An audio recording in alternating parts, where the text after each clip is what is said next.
Frank Matthews, often referred to as the Black Caesar, or the Ghost Dealer, is one of the most elusive figures in American criminal history. His story is not only a tale of massive drug empires and criminal enterprise but also a mystery that has baffled law enforcement for over 5 decades.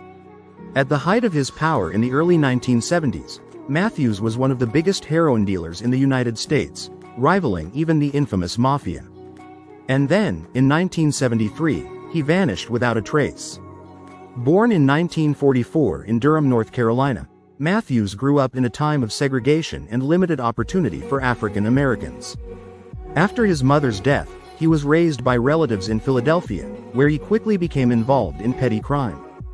By his late teens, Matthews had moved into more serious criminal activity and, by the mid-1960s, had made his way to New York City, a city that would become the heart of his vast narcotics empire. Matthews recognized early on that the heroin trade, long dominated by the Italian Mafia, was ripe for disruption. He built relationships with Corsican suppliers connected to the French Connection, bypassing the Mafia and establishing direct lines of import. By cutting out the middlemen, Matthews increased his profits and gained influence among independent Black and Latino dealers across major American cities. At the height of his operation, he is believed to have moved hundreds of kilos of heroin and cocaine, with earnings estimated at over $100 million.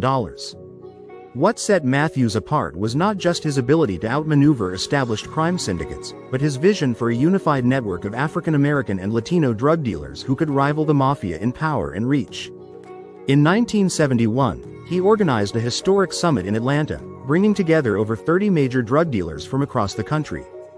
The meeting was seen by some as the beginning of a new era in organized crime, one led not by traditional ethnic mobs, but by independent operators who were no longer content to work under the old order. Despite his growing power, Matthews managed to stay under the radar for years. He avoided the flashy lifestyles of other crime bosses, rarely used drugs himself, and was known for his discipline and business acumen. However, the FBI and DEA were not far behind. By the early 1970s, federal authorities had begun a multi-agency investigation into Matthews' operations. In 1973, he was arrested in Las Vegas on drug trafficking charges and released on bail. Facing a lengthy prison sentence, Matthews was scheduled to appear in court in July 1973.